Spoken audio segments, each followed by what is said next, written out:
Hello viewers, स्वागत है आप सभी का मेरे यूट्यूब चैनल स्कूल ट्यूशन गुरुजी में। आज हम बात करेंगे वर्कशीट 68 की, जो कि 13 जनवरी के लिए जारी की गया है। ये क्लास 9th की साइंस सब्जेक्ट स्टडी वर्कशीट है। बच्चे अपना नाम लिखे हुए अपने क्लास टीचर का नाम लिखें। बच्चों, today we are going to study our work and energy and in this we are going to study our potential energy. तो चलिए बच्चों, देखते हैं, जानते हैं, समझते हैं कि आज की वर्कशीट में आपके लिए क्या खास और आज की वर्कशीट आपको क्या बताना चाहती है। सो बच्चों, we can say that there are various forms of energy and in this one form is potential energy. It is a energy possessed by anything by virtue of its position or configuration. When we stretch a string of bow, the muscular energy of a body is transferred as potential energy in the string. This is converted to kinetic energy when the arrow is released by the bow as its shape changes to normal. यानी कि जो हमने तीर की कमान खींची, इसमें potential energy हो गई, और जो तीर आगे गया उसमें काइनेटिक एनर्जी हो गई। बच्चों,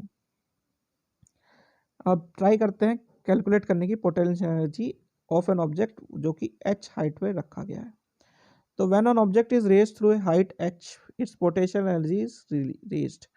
since work is done against the gravity to raise its height, its energy is also called gravitational potential energy. बच्चों, अब मार्क क्या कैसे कैसे ले सकते हैं हम कि let the mass of an object is m, h is the height raised, minimum force required to lift the object is same as the weight of the object, that is mg.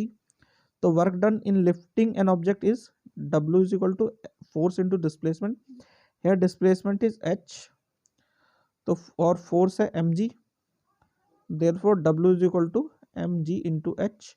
Thus gravitational potential energy ep of an object is ep is equal to mgh. Unit of potential energy is also measured in joule like work done.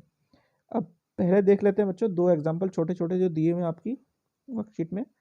पहला example है an object of mass 2 kg is first raise to 5 metre then to 10 metre. Find the difference in potential energy of the object between the heights, और g दिया है 10 metre पर second square.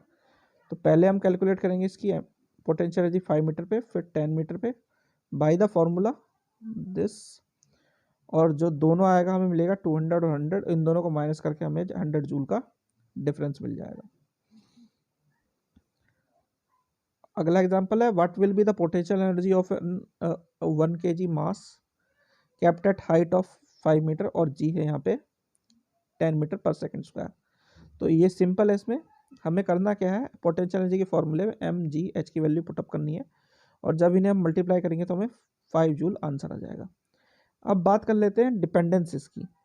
तो the potential energy of a body depends only on a heights above the ground, it does not depend on the path taken to reach the height. यानी कि जब height है उसी पे डिपेंड करता है, ना कि किसी भी पाथ पे जिसके थ्रू वो उस हाइट पे पहुंचा है ऑब्जेक्ट। बच्चों, ठीक है। अब a ball falling from a certain height get accelerated continuously as the potential energy continuously changes to kinetic energy. All the potential energy converted into kinetic energy on reaching the ground. बच्चों, ठीक है।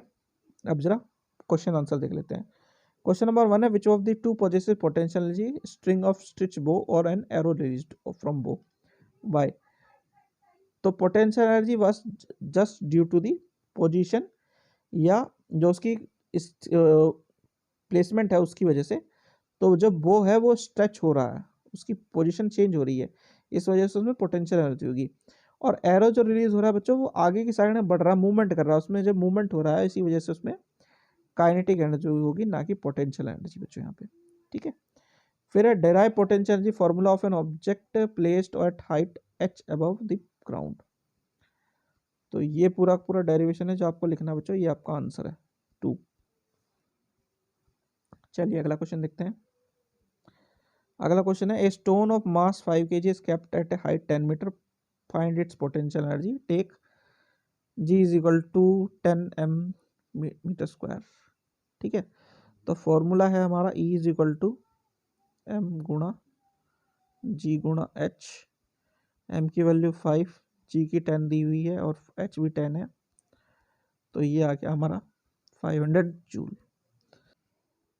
अगला question देखते हैं बच्चों। अगला question है right 3 example of potential energy possessed by a body. तो 3 एग्जांपल्स क्या क्या है। पहला एग्जांपल हो सकता है जो आपका पेन में स्प्रिंग होता है उसका। दूसरा एग्जांपल दूसरा एग्जांपल आपका हो सकता है बच्चों स्ट्रेच स्ट्रिंग जो होता है उसका, जो बो का होता है, जो कि आपकी उसमें भी दिया हुआ है वर्कशीट में। और तीसरा एग्जांपल हो सकता है बच्चों चाबी के खिलौने जो होते हैं, उसमें जब एक बार चाबी भर दी जाती है खिलौने में, तो उसमें उसमें भी एक तरह का स्प्रिंग ही होता है, स्प्रिंग मैकेनिज्म ही होता है, जो कि क्या करता है, जो खिलौना होता है उसे चलने में मदद करता है बच्चों। तो बच्चों ये होगी आपकी वर्कशीट कंप्लीट, और वीडियो भी अच्छा करता है, आपको वीडियो अच्छी लगी होगी। Thank you.